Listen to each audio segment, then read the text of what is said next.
Hola Ray, buenos días. Buenos días, Doc. Me voy a salir como a la mitad de la sesión, entonces te hice coanfitrión a la computadora de Carlos para que desde ahí se grabe, ¿vale?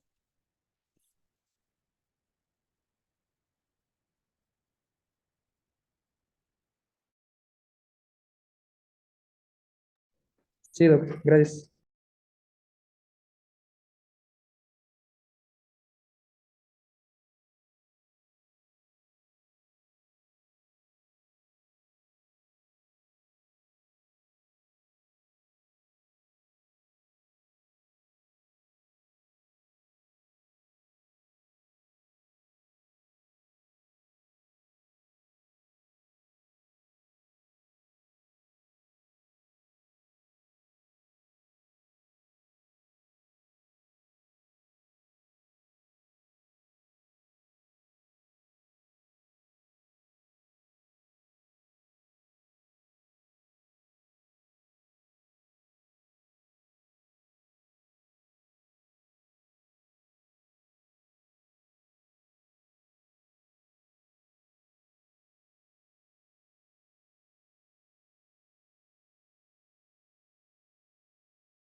Bueno, buenos días. El día de hoy vamos a empezar con el tema de policitemia. Mi nombre es Raimundo López, soy médico residente de primer año de radiooncología. Sí, ¿verdad? Bueno, primero que nada hay que definir que el término de policitemia se debe definir con un aumento en la concentración de hemoglobina y hematocrito en sangre periférica con los siguientes valores. Puede ser una hemoglobina en hombres mayor o igual a 16,5 gramos sobre decilitro o en mujeres mayor de 16 gramos sobre decilitro. También puede ser definido por el hematocrito, como hemos comentado previamente, con un aumento en hombres mayor o igual a 49% y en mujeres mayor o igual a 48%. Eh, bueno, aquí pusimos una tabla en donde, Dios, se modificó un poquito, pero bueno, los parámetros normales de los glóbulos y de la hemoglobina en adultos. Nada más es como para visualizar estos parámetros que ya todos conocemos. La policitemia se debe dividir en dos, principalmente en policitemia relativa y en policitemia absoluta. La relativa va a ser aquella en donde la hemoconcentración o una elevación de hemoglobina y o hematocrito se va a deber principalmente a una disminución en el volumen plasmático solamente, es decir, sin un aumento en la masa de los glóbulos rojos. Mientras que la policitemia absoluta se va a referir a un aumento de la masa de glóbulos rojos que tienen múltiples causas, que se puede clasificar principalmente en una policitemia primaria o una secundaria. Policitemia primaria va a ser aquella en la que se va a referir principalmente a un aumento de la masa de glóbulos rojos que se va a causar principalmente por una mutación ya sea adquirida o heredada, mientras que la policitemia secundaria va a ser un aumento de la masa de glóbulos rojos causado por niveles elevados de eritropoyetina sérica.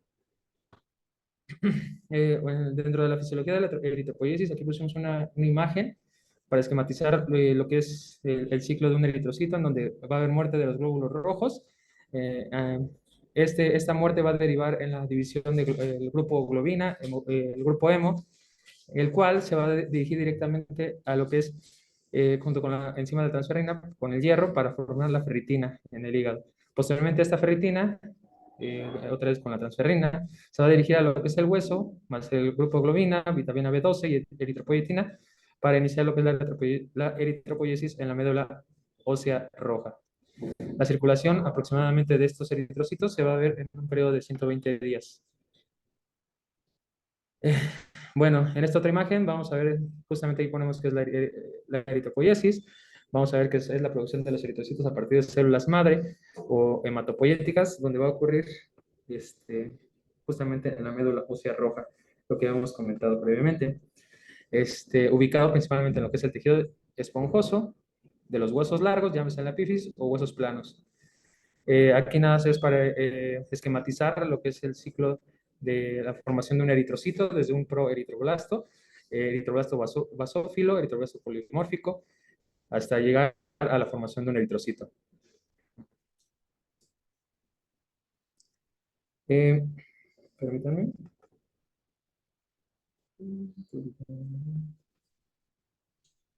Listo. La eritropoyetina va a ser el principal impulsor de la proliferación y diferenciación de los progenitores de los glóbulos rojos. Cerca del 90% de la eritropoyetina circulante es producida por los riñones como una respuesta fisiológica a la hipoxia.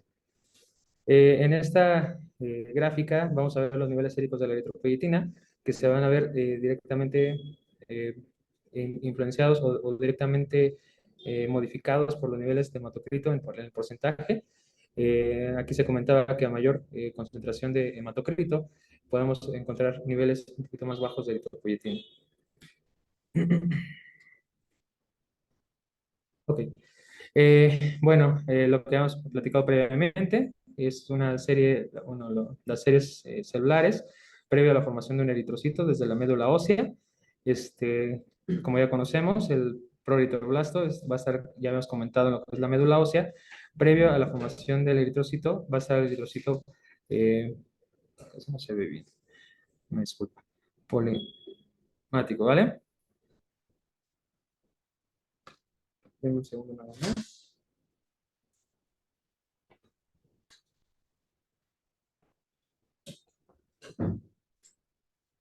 Ok.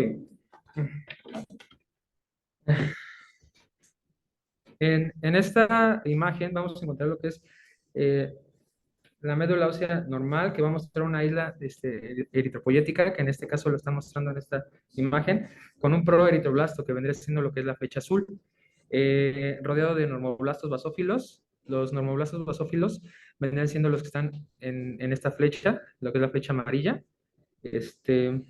Los policromatófilos va a ser la flecha roja y los ortocrómicos va a ser la flecha negra. Nada más es como para visualizar algunas fases antes de la formación de los eritrocitos.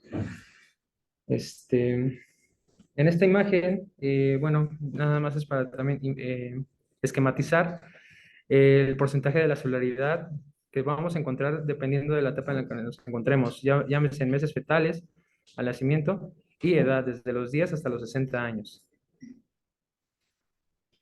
La policitemia relativa, como ya hemos comentado previamente, va a deberse a una reducción en el volumen plasmático solamente.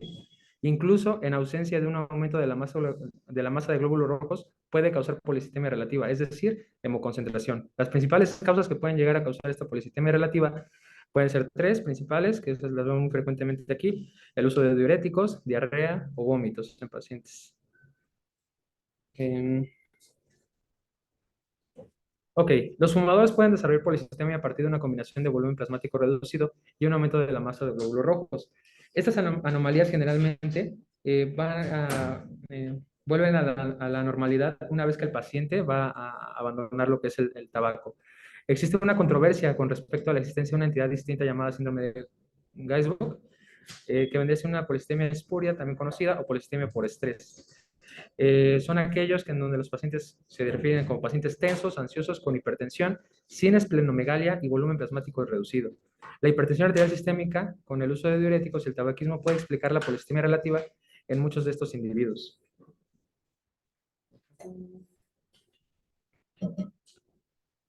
Nada más. Ok. Las causas de la policitemia absoluta, ya habíamos comentado que las principales causas y cómo se divide la policitemia primaria y policitemia secundaria, ¿verdad? Ahora, aquí vamos a enmarcar las principales causas que podemos llegar a encontrar en policitemia absoluta. En policitemia primaria, como ya has comentado, puede ser hereditaria o adquirida. Hereditaria puede ser una policitemia primaria familiar y congénita, por ejemplo, por mutación del gen EPO, y policitemia de Chubasnia. Y adquiridos puede ser las mutaciones somáticas clonales, por ejemplo, la polisistemia vera, mutaciones en el gen AK2. Eh, Hay otra que viene siendo la polisistemia secundaria, que es la eritropoyetina sérica elevada o inapropiadamente normal. Y esto puede ser hereditario. Aquí se enlistan los genes que pueden llegar a estar modificados: VHL, GLN1, EPAS1, entre otros. Y adquirido, pues nada más. Causas también principalmente puede ser por hipoxia, enfermedad pulmonar, hipoventilación alveolar, apnea del sueño, cardiovasculares como síndrome de Weismenger, aclimación o gran altitud, causas renales. Después de un trasplante renal también se ha reportado casos en donde pacientes pueden llegar a presentar policitemia. Otros, por ejemplo, estenosis de la arteria renal o presencia de quistes, hidronefrosis, trastornos endocrinos, endocrinológicos como la presencia de un feocromocitoma, adenomas, hemangiomas cerebelosos, entre otros.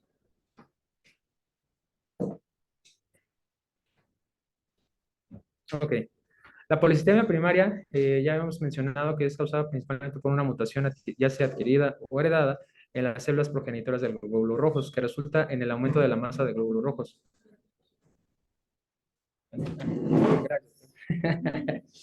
Gracias, doctora. Gracias. Gracias. Gracias. Más comúnmente va a ser causada por una afección adquirida como la policitemia vera u otra neoplasia mieloproliferativa. Ejemplos de las mutaciones hereditarias de la línea germinal que causan la polistemia van a incluir desde la polistemia de Chubash, la que hemos comentado previamente, que es la mutación del gen VHL, mutaciones del receptor EPO u otras afecciones que pueden llegar a ser extremadamente raras. En la polistemia secundaria, vamos a encontrar que se va a referir a un aumento, ya vamos a estar repitiendo muchas veces esto, pero bueno, es para quedar clara esta situación. Se va a referir a un aumento de la masa de glóbulos rojos causada principalmente por una eritropoyetina sérica elevada. La mayoría de las veces esto se debe a una respuesta fisiológica apropiada a la hipoxia tisular, aunque también se ha comentado que puede resultar de una producción autónoma de la eritropoyetina, por ejemplo, un tumor secretor de eritropoyetina. En relación a causada por hipoxia, la eritropoyetina elevada como causa de polistemia se debe a una enfermedad cardiopulmonar. Como bien sabemos, puede ser desde un paciente con EPOC, enfermedad cardíaca o presencia de síndrome de apnea hipopnea obstructiva del sueño. La hipoxia sistémica también puede ser causada por la residencia a gran altitud. Esto se va a deber principalmente a una disminución en la presión parcial de oxígeno en el aire inspirado. Mientras que la hipoxia tisular funcional puede resultar de la disminución de la liberación de oxígeno a los tejidos periféricos de la hemoglobina alta, de alta afinidad, perdón, por el oxígeno. Por ejemplo, cuando el paciente puede ser intoxicado por monóxido de carbono o trastornos hereditarios también raros. El aumento el aumento de la producción de eritropoyetina también puede ser causado por la disminución de detección de oxígeno por el riñón. Los ejemplos van a incluir bueno, incluyen flujo sanguíneo reducido al riñón, por ejemplo, la estenosis que habíamos previamente comentado, la estenosis de la arteria renal, y otros trastornos renales intrínsecos, por ejemplo, la presencia de quistes renales o la presencia de hidronefrosis. La polistemia va a ocurrir en hasta una cuarta parte de los pacientes después del trasplante renal. La polistemia asociada a tumores, se dice que la producción autónoma de eritropoyetina, es decir, independientemente de la detección de oxígeno por varios tumores, puede causar polistemia paraneoplásica. Los tumores que principalmente se van a asociar a dicha entidad, que son por la sobreproducción de eritropoyetina, van a ser desde el carcinoma hepatocelular, carcinoma de células renales, hemangioblastoma, feocromocitoma y presencia de miomas uterinos. Eh,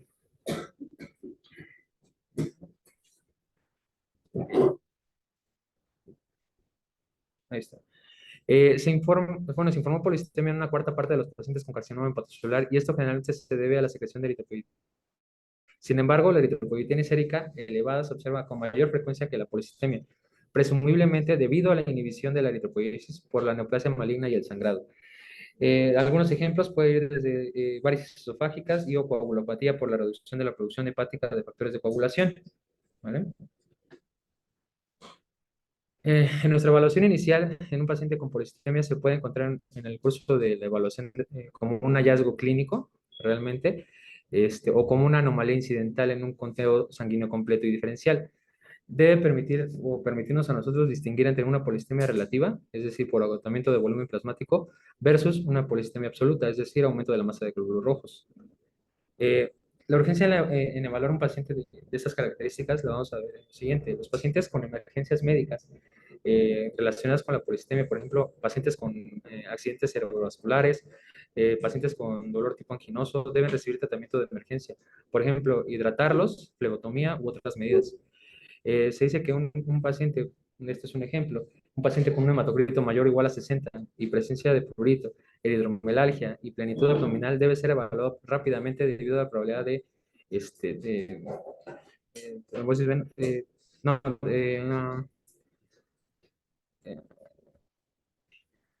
eh, trombosis pulmonar y el riesgo sustancial de trombosis asociada a otra complicación. Por el contrario, un adulto asintomático con un hematocrito de 50 puede ser evaluado en días o hasta en semanas.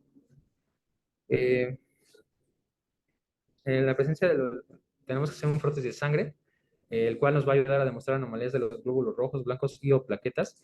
En caso de estar disponible, se puede realizar un prótesis seriado con la finalidad de revelar la tasa de aumento de hemoglobina y el hematocrito.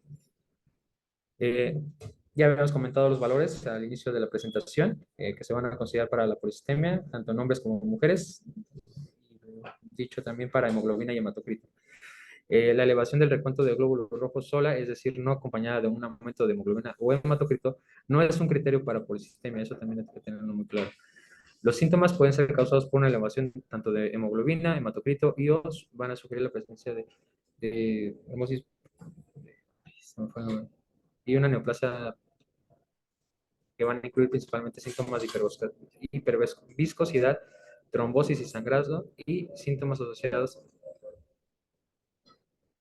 perdón, polisistemia vera. Síntomas de hiperviscosidad, vamos a encontrar varios. Los principales puede llegar a presentar paciente dolor torácico o abdominal, presencia de mialgias y debilidad, fatiga, cefalea, visión borrosa, pérdida transitoria de la visión, presencia de parestesias, lentitud y o sensación de despersonalización. También puede llegar a tener como complicaciones principales trombosis o sangrado. La trombosis en sitios inusuales, por ejemplo, venas mesentéricas, hepáticas, portales o retinianas, o sangrado puede llegar a ser excesivos. Los síntomas asociados de la polisistemia vera puede llegar a tener los siguientes. Más adelante vamos a ver un poquito más extendido este tema de polisistemia vera, pero ahorita nada más como para comentar. Puede llegar a presentar al paciente fiebre inexplicable, sudores, pérdida de peso, este,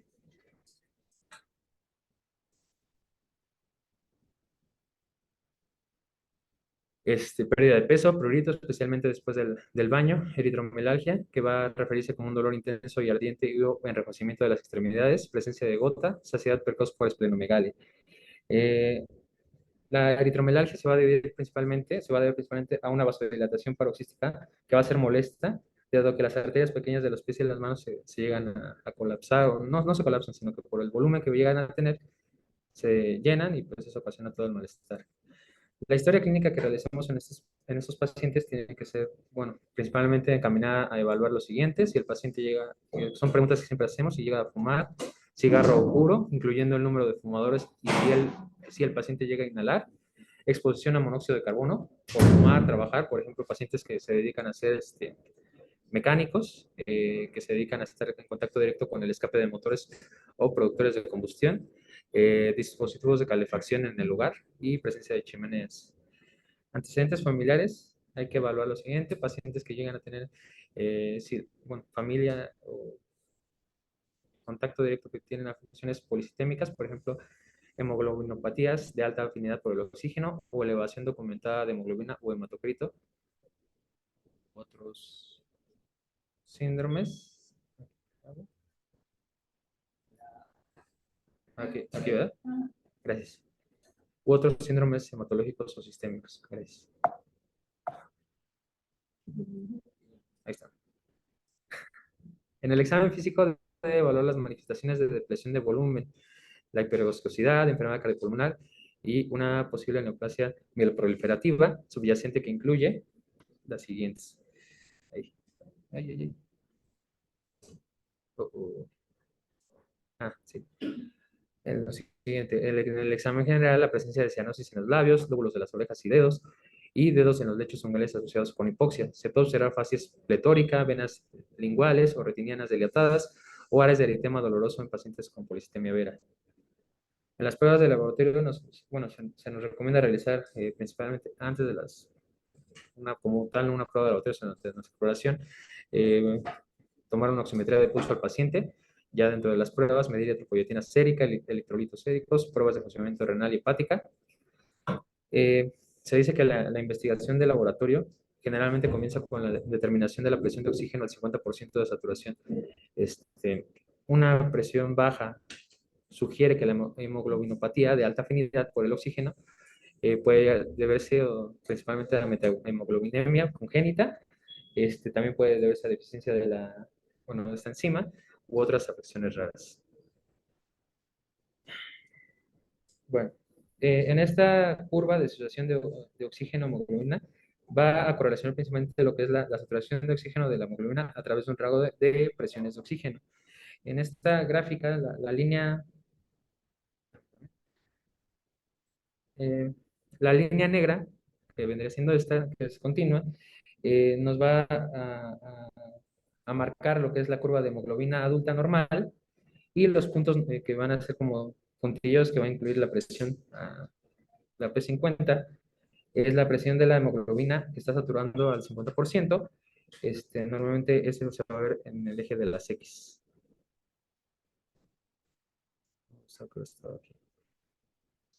Ahora, para tocar el tema de lo que viene siendo lo que es la polistemia vera, es una de las neoplasias mieloproliferativas crónicas. Se va a caracterizar por la proliferación clonal de las células mieloides con madurez morfológica variable y eficiencia hematopoyética. Se va a distinguir principalmente en cuanto a la clínica de las otras neoplasias mieloproliferativas por la presencia de una masa elevada de glóbulos rojos. Sin embargo, un aumento de dicha masa por sí sola no es suficiente para establecer este diagnóstico, ya que esto también se observa en condiciones asociadas con hipoxia crónica y también con tumores que son secretores de eritropoyetina. En cuanto a la epidemiología de la polistemia vera, esto va a ocurrir en todas las poblaciones, en todas las edades, incluida la edad adulta temprana y ocasionalmente en niños y adolescentes. La mediana de edad en el momento del diagnóstico es de aproximadamente 60 años. Aproximadamente una cuarta parte de los casos se va a presentar antes de los 50 años y una décima parte antes de los 40 años. La incidencia de polistemia vera es ligeramente mayor en hombres que en mujeres. Se dice que 2.8 frente a 1.3 casos por cada 100.000 al año. Y es más alta para los hombres de 70 a 79 años. Se dice que tiene de 24 casos por cada 100.000 personas al año. La presentación clínica, habíamos comentado brevemente en diapositivas anteriores, la presencia de cefalea, presencia de mareos, alteraciones visuales, presencia de pruritos, saciedad temprana o complicaciones, por ejemplo, trombosis o presencia de sangrado. La mayoría de los pacientes con polistemia vera se describen incidentalmente cuando se observa una hemoglobina o hematocrito elevados en un conteo realmente. No es algo que se diagnostique inmediatamente, es casi en todos los casos de manera incidental al tomar los laboratorios. Otros exámenes o hallazgos físicos que podemos encontrar y que sugieren el diagnóstico de polistemia vera, se dice que la presencia de inyección de los vasos pequeños conjuntivales y o congestión de las venas del fondo óptico, la presencia de pétala facial, la famosa cianosis rojiza, hepatomegalia en una mayoría de los casos, escoriación de la piel que puede ser extensa, lo cual nos va a sugerir la presencia de prurito severo, que va a ser muy común, una queja muy común en pacientes con polistemia vera. Se dice que hay algo que se llama prurito acuagénico. Esto se va a caracterizar principalmente cuando el paciente se mete a bañar, se ducha con agua caliente y se va a caracterizar por fuerte sensación de comezón después del contacto con esta agua. También va a haber estigmas de un evento trombótico arterial o venoso previo, por ejemplo, accidente cerebrovascular, trombosis venosa profunda, tromboflebitis superficial. También la presencia de artritis gotosa y tofos. Son algunos de los hallazgos que podemos llegar a encontrar en menor cantidad de los casos, pero que si los hallazgos los tenemos, podemos llegar a sospechar de dicho diagnóstico. La eritromelalgia, como hemos comentado, es la presencia de dolor ardiente en los pies o en las manos, acompañado de eritema, palidez o cianosis en presencia de pulsos palpables. La eritromelalgia y el síntoma asociado de parálisis acras pueden considerarse formas de disestesias. Estos síntomas van a responder dramáticamente al uso de la aspirina en dosis bajas o a la reducción del recuento de plaquetas a la normalidad con agentes mielosupresores a dosis bajas. Eh, bueno, se dice que tanto la eritromelalgia y las parálisis sacras, ambas se van a considerar como complicaciones trombóticas intravasculares, patognomónicas de lo que es la polistemia vera, nada más como la presencia de trombosis y hemorragia. Los pacientes con polistemia vera tienen un mayor riesgo de trombosis, por ejemplo, la presencia de evento cerebrovascular, infarto de miocardio, tromboflebitis superficial, trombosis venosa profunda o tromboembolia pulmonar. Los mecanismos bueno, se han implicado algunas anomalías de la viscosidad de la sangre. Algunos de dichos mecanismos de hipercoagulabilidad no están claros realmente. Se han asociado a las plaquetas y a los leucocitos como tal. Eh, Se dice que los eventos trombóticos mayores pueden ocurrir en pacientes que de otra manera tienen pocas características clínicas y de laboratorio de polistemia vera. Los ejemplos que podemos llegar a encontrar, ¿qué tal, doctora? Buenos días. Síndrome de Budd-Chiari y las trombosis de la vena porta esplénica o mesentérica, en quienes la hipertensión portal y el hiperesplenismo resultantes pueden enmascarar el aumento en el recuento de células sanguíneas. Se dice que también puede llegar a presentar el paciente con polistemia vera, alteraciones visuales transitorias, la presencia de ceguera ocular transitoria, se dice que amaurosis fugaz, la presencia de escotoma centellante y migraña oftálmica. Este, Algunos síntomas gastrointestinales son comunes, tiene una alta incidencia principalmente en malestar epigástrico. Algunos pacientes pueden llegar a tener antecedentes de presencia de úlcera péptica y también el hallazgo endoscópico de erosiones gastroduodenales. Estos principalmente se han atribuido a la alteración del flujo sanguíneo de la mucosa gástrica debido a la viscosidad sanguínea alterada y o al aumento de la liberación de histamina, que también puede provocar toda esta sintomatología. Las características patológicas y de laboratorio, los glóbulos rojos microcíticos hipocrómicos pueden estar presentes si hay deficiencia concomitante de hierro. La trombocitosis es común. El recuento medio de las plaquetas se puede encontrar aproximadamente en 466,000 y aproximadamente se dice que el 15% de los casos puede imitar a lo que es una trombosis esencial. También en la leucocitosis también se observa en ausencia de fiebre o infección, con una mediana de recuento de leucocitos de 10,400 aproximadamente. Eh, en la aspiración y biopsia de médula ósea nos va a mostrar clásicamente la hipercelularidad para la edad con proliferación eritroide, granulocítica y megalocitocítica prominente. Los hallazgos en el examen de médula ósea cambian a medida que la enfermedad evoluciona. Puede haber desde una fase de prepolicitemia, que es prodrómica, con eritrocitos limítrofes, o una eritrocitosis, perdón, limítrofe a leve, y una fase policitémica que se va a manifestar principalmente con el aumento de la masa de glóbulos rojos a una mielofibrosis o postpolicitémica con citopenias. Se va a deber también va a haber presencia de eritropoiesis ineficaz, fibrosis, hematopoiesis extramedular o también la presencia de el hiperesplenismo. El diagnóstico, bueno, principalmente se debe sospechar de polisistemia vera en cualquier paciente con un aumento de la masa de glóbulos rojos o un aumento de la hemoglobina y o hematocrito y una saturación arterial de oxígeno mayor al 92%. Las consideraciones las hemos comentado. Se dice que en hombres es una hemoglobina de 16,5 gramos sobre decilitro o un hematocrito mayor o igual a 49%, mientras que en mujeres la presencia de hemoglobina de 16 gramos mayor o igual o hematocrito mayor o igual a 48%. Habíamos comentado también que la persistema media también debe sospecharse en pacientes con síndrome de Budd-Chiari y trombosis de la vena porta, esplénica o mesentérica, particularmente en mujeres menores de 45 años. La evidencia adicional que sugiere el diagnóstico de polisistemia vera incluye lo siguiente: la presencia de esplenomegalia, trombocitosis y o leucocitosis, complicaciones trombóticas, eritromelalgia o prurito acuígeno, que hemos comentado previamente, síndromes microvasculares, por ejemplo, cefaleas y parestesis. Eh, bueno, eh, sí, hay un término aquí, bueno, no sé si esté correcto, la presencia de polisistemia dice purgados y va a cumplir criterios principales y menores de este diagnóstico. Estos pacientes pueden ser diagnosticados incorrectamente bueno, con la deficiencia de hierro o trombocitopenia esencial. Realmente ahí no supe cómo es este término. Pues, nunca lo había escuchado. Okay. Bueno, es que no se alcanza a ver bien, pero bueno, dentro de los criterios de la Organización Mundial de la Salud, este,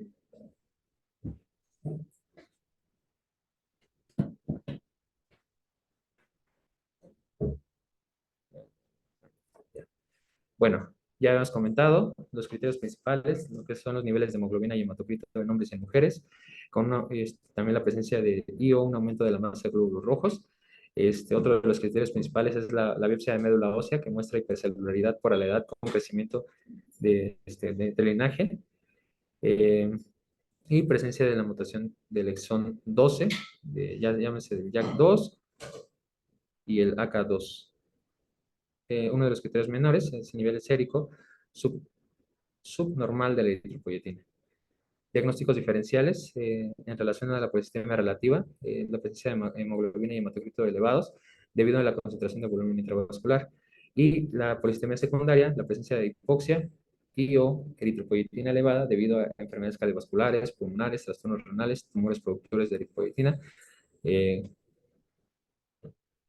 Se tiene que realizar una evaluación previa a realizar el tratamiento. Todos los pacientes con polisistemia vera deben tener una historia clínica completa y un examen físico que documente los síntomas que hemos comentado, la presencia de signos y estudios de laboratorio que pueden alterar el pronóstico o la estrategia del manejo. Eh, bueno, en nuestra práctica debemos incluir una evaluación principalmente de lo siguiente: antecedentes de trombosis venosa o arterial, presencia de síntomas que va a incluir prurito, eritromelalgia, fiebre, sudores, pérdida de peso, saciedad temprana, como es comentado por la esplenomegalia, presencia de fatiga, cefalea, aturdimiento, trastornos visuales, dolor torácico atípico y parestesias. Eh, la evaluación de los factores de riesgo cardiovascular, incluyendo la hipertensión, diabetes mellitus, el incremento de los lípidos, presencia de obesidad y consumo activo de tabaco. Algunos hallazgos clínicos de sangrado o hematomas y evaluación del tamaño del vaso y el hígado mediante el examen físico. De los estudios de laboratorio, incluyendo el hemograma completo con diferencial, revisión del prótesis de sangre, como hemos comentado, periférico, y si se puede, nos daban la recomendación de un prótesis seriado, química con función hepática y renal y electrolitos. Eh, la sangre periférica debe analizarse para detectar la mutación de estos genes que hemos comentado, el JAK2, y si es negativa, para detectar mutaciones en el exón 12 del JAK2. No sé si esto lo tengamos aquí en el hospital realmente. Eh, Pruebas para detectar el síndrome de von Willebrand adquirido en pacientes con evidencia clínica de hemorragia o recuento de plaquetas mayores a 1.000.000 y realizar la biopsia de médula ósea. En cuanto al tratamiento, en estos artículos que mandamos, nos recomendaba la realización de flebotomía terapéutica, que es el pilar del control de la masa de glóbulos rojos. Se va a recomendar que el hematocrito se mantenga menor al 45%. Algunos expertos recomiendan en hombres menos del 45% y en mujeres menores a niveles del 42%. Se debe alentar a los pacientes a mantener hidratación y evitar el ejercicio vigoroso dentro de las primeras 24 horas posteriores a la realización de la flebotomía. Como hemos comentado, el tratamiento también, el uso de aspirina en dosis bajas, se dice de 40 a 100 miligramos vía oral una o dos veces al día. Los agentes citoreductores son parte del tratamiento rutinario en estos pacientes con características de alto riesgo, es decir, pacientes mayores a 60 años, con antecedentes o sin antecedentes de presencia de trombosis, junto con flebotomía y terapia de aspirina a dosis bajas. La hidroxiurea es el agente citoreductor preferido, o es lo que nos recomendaban en estos artículos, debido a que presenta una eficacia mayor que los demás y facilidad de administración. Tiene un menor costo y tiene datos de seguridad a largo plazo. Eh, la hidroxiurea es un inhibidor del ribonucleído reductasa que va a interferir con la reparación del ADN. Es eficaz para reducir el recuento de plaquetas y reducir el riesgo trombótico en pacientes con policitemia vera. La dosis inicial recomendada de este es a 15 miligramos por kilo por día, por vía oral, por ejemplo, 500 miligramos 2 veces al día, y posteriormente se va haciendo el ajuste de las dosis. Dado que se necesita al menos 3 a 5 días para que se vea el efecto de la hidroxiurea, los agentes de dosis no deben hacerse con más, o sea, no se tiene que incrementar la dosis antes de este tiempo, precisamente porque tarda en hacer efecto. Entonces, se recomienda que el ajuste sea posterior bueno, cada semana después de este tiempo. La dosis debe ajustarse para lograr un recuento plaquetario entre 100.000 y 400.000 y para limitar la neutropenia y la presencia de anemia.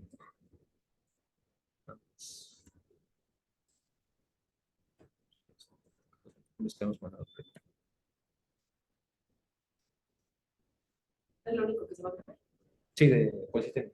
Entonces, te estuve escuchando por la... lo más importante en los pacientes en los que se sospecha, bueno, no en los que se sospecha, lo más importante en un paciente con eritrocitosis, ¿ok? Porque la policitemia como tal es un término, o poliglobulia es un término que debemos de utilizar particularmente en los síndromes mieloproliferativos. Pero todo paciente que tiene una sospecha de eritrocitosis primaria, pues obviamente lo más importante es hacer un diagnóstico diferencial. ¿Por qué? Las policitemias veras y los síndromes mieloproliferativos crónicos son raros. No tanto, pero son raros. Nunca nuestra primera sospecha en este tipo de pacientes debe de ser eso. Siempre tenemos que descartar causas secundarias. Y bueno, lo comentaron un poco, también fíjense mucho en la edad, ¿no? Esta enfermedad, así como los mieloproliferativos, que saben cuáles son, todos los síndromes mieloproliferativos crónicos, trombocitemia esencial, policitemia vera, ¿y qué más? La leucemia mieloide crónica, la típica, y en algunos casos que ya se ha estado clasificando de diferente manera, la mielomorcítica crónica. Ahora ya es más displásica que crónica, pero bueno, también en algún momento entró en este tipo de pacientes. Entonces, es bien importante la edad. Todas estas enfermedades son regularmente de gente mayor, 60, 70 años cuando la empezamos a ver. Entonces, es raro que si estás ante un paciente joven, inclusive de 40 años, que tiene una eritrocitosis que estás estudiando, pues tu primera sospecha diagnóstica sea ese primer punto. Segundo, pues, ¿cuáles son las causas más frecuentes de eritrocitosis primaria? Secundaria, perdón. La secundaria. Todas las relacionadas con hipoxia, ¿no? Y que ocasionen un incremento en los niveles de eritropoyetina, de su producción. Y particularmente, pues, las respiratorias, lo que ustedes quieran, o sea, EPOC, SAUS, tabaquismo crónico, la misma obesidad. Y en nuestra población, pues, es muy frecuente eso. Entonces, siempre tenemos que hacer diagnósticos diferenciales. Y la otra muy importante, además de la edad, de todos los antecedentes que acabamos de mencionar, es el tiempo. Si tú conoces por primera vez a un paciente que ni siquiera sabes bien su historia clínica, pero que te llega con un incremento ya sea en la hemoglobina o en el hematocrito, pero no tiene estudios previos, así tampoco vas a hacer el diagnóstico de un síndrome mieloproliferativo. Regularmente en los criterios de la OMS, en los criterios de esta clasificación de la polivera del grupo, te piden cierto tiempo, ¿ok? No te dicen específicamente si tiene que ser más de 3 o más de 6 meses, pero regularmente tienes que tener más de una medición en una biometría hemática con esos valores, porque una biometría aislada con eritrocitosis no es diagnóstica, ni debe de ser como tal estudiada. Siempre tienes que hacer diagnósticos diferenciales. Es bien importante. Si tú ya descartaste que un paciente tenga una eritrocitosis secundaria, no es obeso, no fuma, le hiciste una polisomnografía, etcétera, etcétera, y a pesar de eso tiene ya 2 mediciones con un tiempo o un intervalo de 3 meses, ahí sí yo les recomiendo que empiecen a sospechar en esta entidad, ¿ok? Ahora, ya lo mencionaba, ¿recuerdan que les dijo su compañero en cuanto a la sintomatología de estos pacientes? ¿Cómo debutan estos pacientes? Sorpresa con una trombosis Inusual, ¿ok? Que no es lo frecuente porque las trombosis y los episodios de sangrado sí están, sí son posibles, pero no es como lo más frecuente, ¿me explico? ¿Qué otra cosa?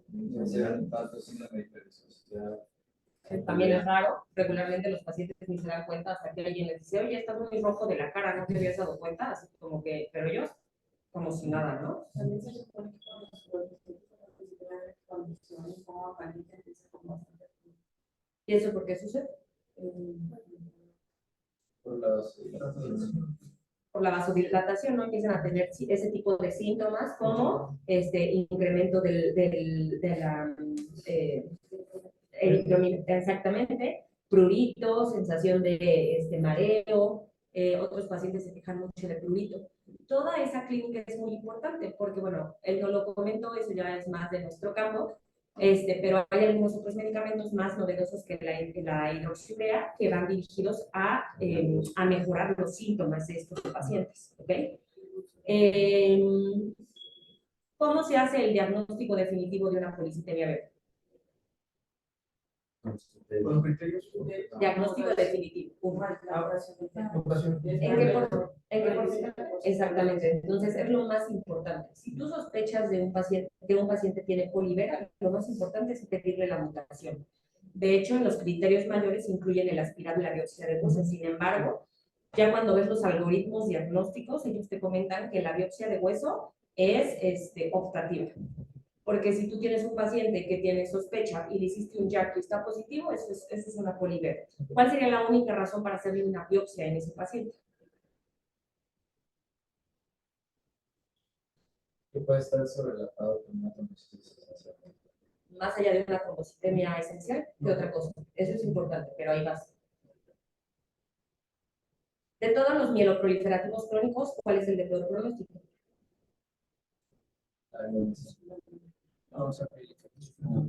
La mielofibrosis. Entonces, la única indicación para que tú hagas una biopsia es que tú en esa biopsia documentes que hay ya mielosis, ¿ok?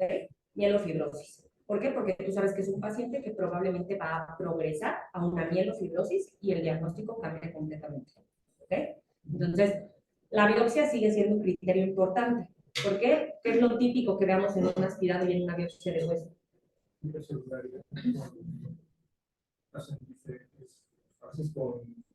Y de todas las líneas celulares. ¿Y eso cómo se le llama?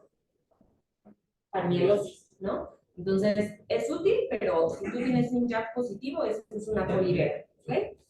Ahora, ¿qué en nosotros, ¿ya vieron otros síndromes mieloproliferativos? Bueno, importante mencionar también que la polivera es la que más frecuentemente tiene un JAK positivo, hasta un 90 y tantos %, pero el resto de los síndromes mieloproliferativos también pueden tener JAK positivo. También pueden tener JAK positivo, ¿ok? Entonces tampoco se casen con la idea de que siempre va a ser una policitemia vera. Lo característico es una polivera es que la línea celular más afectada o más incrementada sean los glóbulos rojos, pero como ya mencionaron, pues también hay leucocitosis o trombocitosis. Y algo que también no hacemos aquí porque no se tiene en el hospital son niveles séricos de eritropoyetina, ¿no? Se subrogan y es un relajo, pero también son importantes para poder, sobre todo en los hospitales en los que no se hace JAK o no hay ningún hematopatólogo, los niveles de eritropoyetina siempre van a ser importantes para hacer diagnósticos diferenciales de las eritrocitosis secundarias. ¿Okay? Muy importante, además de lo que mencionaban de todos estos síntomas, el prurito, la cara roja, hay dos síntomas particularmente, o tanto síntomas como signos en la exploración física, de los que particularmente se quejan mucho los pacientes. ¿Saben cuáles son? La esplenomegalia, o sea, la saciedad temprana. El 75-80% de los pacientes con polivera tienen esplenomegalia. Eso también les va a ayudar mucho, porque una eritrocitosis secundaria tiene visceromegalias. No tendría por qué tenerlas, ¿no? Entonces, si tú tienes un paciente con una poliglobulia que además tiene esplenomegalia, ojo, ¿no? Ahí sí hay que estudiar.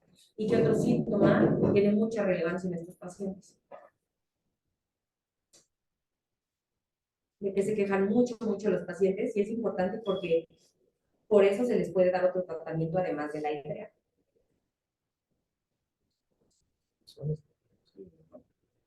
porque eso se explica por la fisiopatología, ¿no? Sí.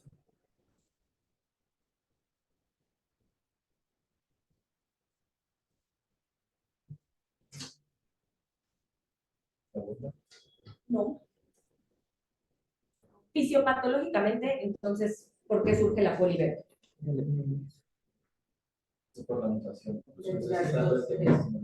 Entonces, la polivera se considera que tiene una clona maligna también en las células hematopoyéticas y eso ocasiona que las vías de señalización, particularmente JAK-STAT, esté alterado, ¿no? Eso va a ocasionar una proliferación descontrolada completamente en la producción particularmente de los glóbulos rojos, pero también paramielosis de toda la médula ósea.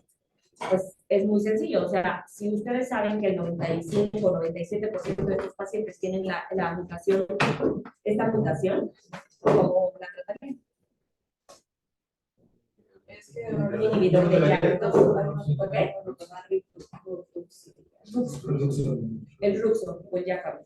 Entonces, es muy importante porque el Jakavi no está indicado en todos los pacientes, a pesar de que esta enfermedad, este porcentaje tiene esta mutación y podemos inhibirla y tratar de controlarla, no está indicada en todos los pacientes. Cuando se demostró que este estudio tenía utilidad en estos pacientes, se demostraron dos cosas. Primero, la esplenomegalia. Está indicado en pacientes que tienen esprenomegalias masivas y que ocasionan, obviamente, disconfort en la vida cotidiana de un paciente, ¿no? Dolor abdominal, saciedad temprana, todo lo que tú quieras. Y hay otro síntoma muy importante que ya, que el Jakavi mejoró, ¿saben cuál es?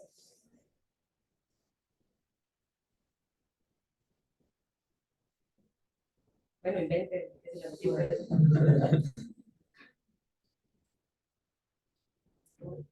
Un prurito no.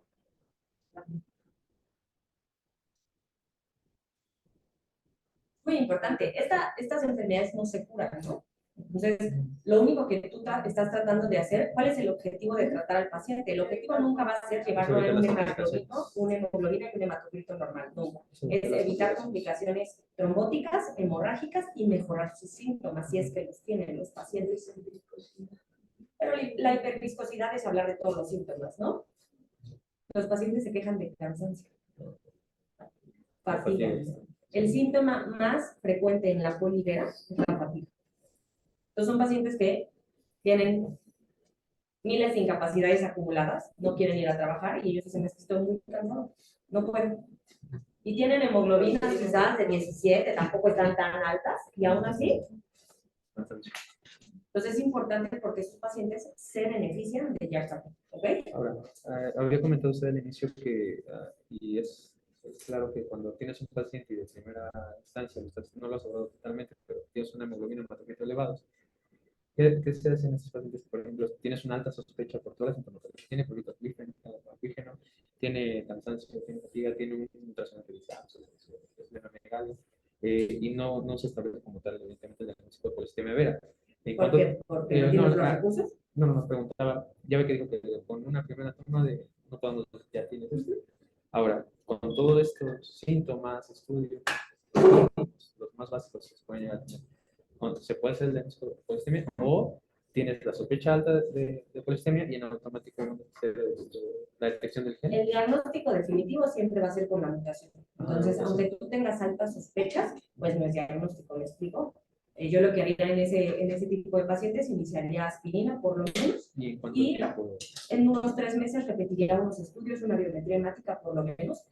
No los mencionaste, además de los criterios de la OMS, hay otros criterios que son muy viejos, fueron el primer grupo que estudió la policiteria vera, que así se llama el grupo de la polivera, y incluyen otras cosas como niveles elevados de vitamina B12, ¿ok? Por la misma replicación celular que hay cuando esta vía de señalización está alterada, los niveles de eritropoyetina, también todo lo que es ácido úrico, etcétera, etcétera. Entonces, yo lo terminaría de estudiar y te diría el check. Aquí nos hacen ya, no en el hospital, pero tenemos acuerdo con el laboratorio externo que nos hace la mutación y te lo entregan en 10. Y si no encuentras la mutación, el paciente puede ser tratado No. Demostrando. Recuerda que no es la única mutación, o sea, P617, la más frecuente en un 95%, pero es el exón 12. El exón 12 creo que no nos lo hacen en ese laboratorio, luego se llevan a muestra a Estados Unidos pero bueno, tampoco es completo, o sea, es casi, que a ti no te salga un B617 es casi de exclusión, ¿me explico? O sea, sería muy raro, pero bueno, si tú sigues con altas sospechas, ya es un chavo además que ya le buscaste de todo, no ronca, es sano y así, sale la otra mutación, ¿no?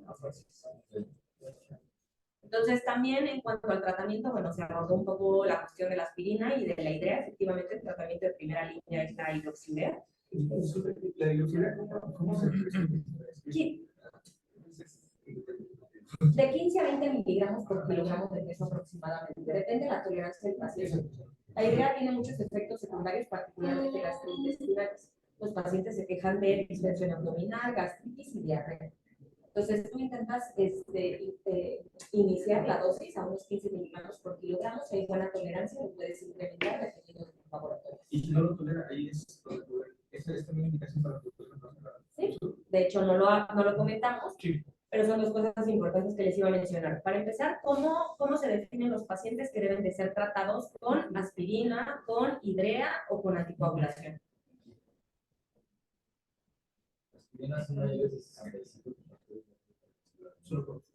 Pero eso, ¿cómo definirías? Para mí, eso que tú acabas de decir es un paciente de alto riesgo. Ese paciente para mí requiere hidrea y aspirina. Pero ¿cómo se clasifican esos pacientes? En bajo, intermedio y riesgo alto, ¿no? Una de esas, ¿no? La edad y justo la hemoglobina. La hemoglobina y exactamente. Entonces, si tú tienes un masculino, bueno, los hombres, una persona mayor de 60 años ya le da un punto de riesgo, ¿ok? No es lo mismo diagnosticar un paciente de 40 a de 60 años. Un punto. Si ha tenido un evento trombótico previo, ya tiene otro punto. Y dependiendo de los niveles de la hemoglobina o del hematocrito, es decir, él comentó que una mujer por más de 16 gramos de decilitro ya tiene la sospecha de una eritrocitosis, vamos a determinar cuál es. ¿Es lo mismo tener una hemoglobina de 17 en una mujer a que tenga 20? No. Entonces, eso también le puede conferir un riesgo. Dependiendo de ese puntaje, tú lo vas a clasificar en un riesgo bajo, intermedio o alto. Y es importante porque los pacientes de riesgo bajo lo único que requieren es aspirina profiláctica. Conforme se va incrementando ese riesgo, ellos requieren hidrea para el objetivo de tratar de alcanzar niveles óptimos de hemoglobina y hematocrito. Y bueno, ni se diga la anticoagulación cuando ya ha tenido un evento trombótico, eso recordemos, ¿no? O sea, estos pacientes son muy controversiales, ¿no? ¿Cuánto tiempo los vamos a anticoagular? Dijimos que los pacientes que tienen eventos trombóticos en los que se descartó una trombofilia primaria deben de ser anticoagulados por cuánto tiempo. O sea, depende de si tienes un factor precipitante que resolvió. Por eso. O sea, tú tienes un evento trombótico en un paciente con un evento que tú documentaste que fue eso. Lo operaron de la cadera, se trombosó 3 meses, ¿no? Entonces, esto es muy controversial porque tienes un paciente que se trombosó y ¿qué vas a hacer? ¿Le das anticoagulación por 3 meses? ¿Lo dejas de por vida? Porque tiene una... ¿Por qué nunca le vas a quitar la peligrosa? Pues sí, pero ¿de qué se mueren estos pacientes? Entonces hay que tener mucho cuidado con eso. Regularmente hay que dejarlos anticoagulados y vigilarlos, y más si son mayores de 50 años. Dependiendo de eso, vamos a determinar qué tratamiento le vamos a dar. La otra parte, pues es lo que comentabas tú. Si tú buscas en internet, ahorita tal cual, hay criterios de resistencia a la hidroxidina. Entonces existen como 10, 15, son muchos. Incluyen los efectos secundarios, las úlceras en piernas, los síntomas gastrointestinales, que tú, aunque ya llegaste a tu dosis máxima de hidrea, no disminuya la hemoglobina, el hematocrito. ¿Qué otras hay? Hay como 10 o 15. Todas esas, si tú llegas a esa resistencia en el tratamiento, es indicación de un cambio de tratamiento. Y no nada más existe el Ruxo, ¿no? O sea, porque el Ruxo, les comento nuevamente, no sirve para detener progresión de la enfermedad, ni mucho menos, pero tenemos Busulfán, por ejemplo, que se dejó de utilizar hace mucho tiempo por neoplasias secundarias al tratamiento, o pues otro tipo de fármacos regulares solamente para tratar de contener un poquito esa proliferación. Pero luego búscalo, son como 15 de resistencia al hidroxileno. ¿Y cómo les ven estos pacientes en general? ¿Viven, mueren? ¿Qué les pasa? Sí, muy probable, ¿no? Porque son estos de, o sea, por ejemplo, transformación molecular es una de las cosas que se ven bien y tratados adecuadamente. Pues en general son pacientes que fallecen, ya sea por complicaciones trombóticas o hemorrágicas, hay que tener en mente eso siempre. Porque siempre en estos pacientes en los que hay una proliferación descontrolada de una línea celular, se considera que solo fallecen de trombosis, ¿no? Por la hiperviscosidad, pero la realidad es que los episodios de sangrado también son muy importantes. Los sitios más afectados son los cardiovasculares y la otra importante, la progresión. De todos los mieloproliferativos, este es el que menos tasas de progresión tiene, pero también se ve, ¿ok? Entonces, estos pacientes pueden progresar particularmente a una mielofibrosis secundaria, a una policitomía vera, y una vez que progresan, la progresión a otras neoplasias hematológicas es peor, ¿ok? Ahorita en el servicio tenemos un paciente de 40 y tantos años, joven, que tuvo polivera. A los 2 años, a él sí le dieron ruxo. A los 2 años hizo una mielofibrosis secundaria y ahorita está con una leucemia mieloide secundaria. Entonces su pronóstico es muy malo, está en lista de trasplante, a ver si llega, pero bueno, para que sepan que también progresan y una vez que hacen mielofibrosis, las tasas de leucemia mieloide son altas, ¿ok? Entonces hay que tener cuidado con esos pacientes y esos pacientes jóvenes, ¿no? No sé si alguien tenga más preguntas. Sí. No es, ¿qué pasa con las flebotomías? No es un tratamiento, no, sí es resolutivo, pero no es definitivo, ¿no? O sea, lo único que hace es en ese momento mejorar los síntomas, pero claro que si un paciente tiene criterios para recibir una flebotomía, hay que hacerlo. ¿Qué sucede? ¿Cuáles son los efectos secundarios más importantes de las flebotomías? Bueno, todo lo que le está sacando. Entonces, eso también es muy controversial. O sea, tienes un paciente que tiene poliglobulia, o sea, la mentalidad es decir, tiene poliglobulia, pues no tiene deficiencia de hierro, porque está produciendo un buen de eritrocitos, de hemoglobina y de todo. Pero no, además tienen deficiencias de hierro, de folato, fluido, etcétera. Entonces, es muy controversial también qué tratamiento darles.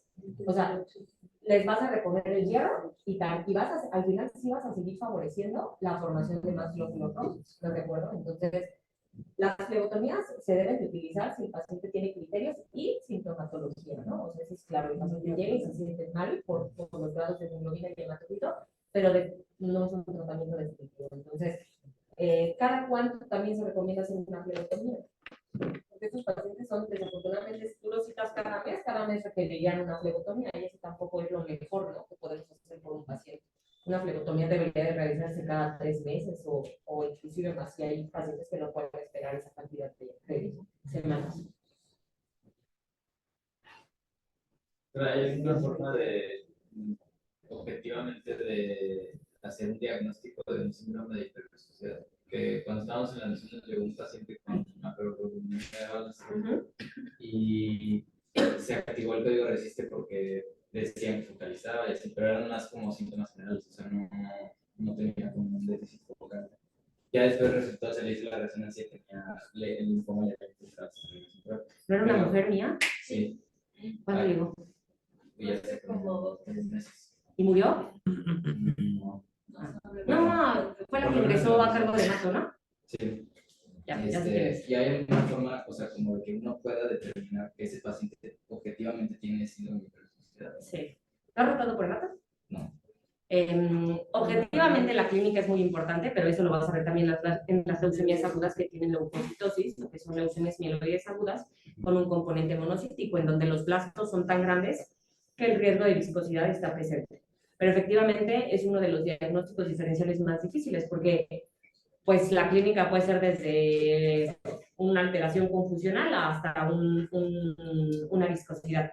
En algunos pacientes, particularmente en aquellos que tienen gamapatías, como el mieloma, la macroglobulinemia, hay algo que se llama, tal cual, tiene otro nombre, ahorita me acuerdo. Es una prueba de viscosidad que hacemos en el laboratorio de hematología, donde se compara el plasma del paciente con el plasma de un paciente normal. Entonces, mira, te voy a enseñar. Se utiliza como una pipeta doblada. Tiene un nombre también, ahorita te digo cuál. Pero bueno, entiendo el punto que es la prueba más fidedigna, por así decirlo, que tienes en vez de la clínica, ¿me explico?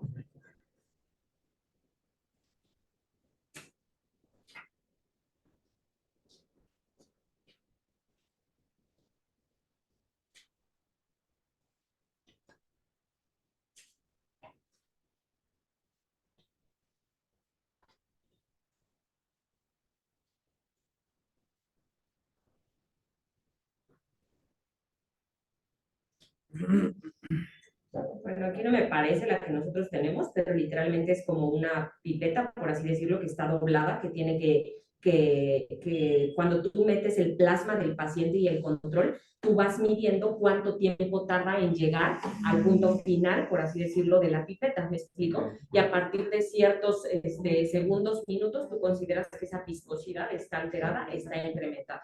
Pero cuando rotes, me avisas y te enseño la pipeta esa.